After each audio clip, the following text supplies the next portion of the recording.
त्यातच आता बारामतीमध्ये पुन्हा एकदा काका पुतण्यामध्ये जुंपली आहे। महिलांना 500 रुपये देऊन प्रचाराला बोलवल्याचा आरोप अजित पवारांनी केलाय।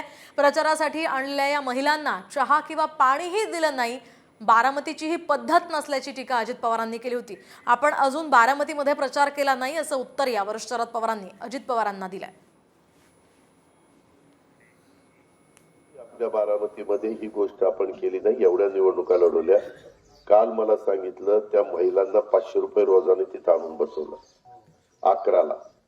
2 वाजल्यानंतर 3 वाजल्यानंतर त्या महिलांना पाणी नाही, चहा नाही, चहा पाणी देतो अशातला भाग नाही, पण पैसे नाही, काही नाही। ही बारामतीमध्ये पद्धत नव्हती। आता सगळ्या काही गोष्टी सुरू झाल्या तर ठीक आहे, ज्याच्याकडे पैसे आहेत ते त्या ठिकाणी तशा पद्धतीने खर्च करतायत। समोरच्यांच्या म्हणजे आपल्याकडूनच अशा पद्धतीचा 500 रुपये महिलांना देऊन आणलं जातंय हो असा आरोप केला जातोय। दादांचा आरोप आहे बारामतीमध्ये असा भांडणं किंवा ज्या प्रचार फेरी चालू आहेत त्या महिलांना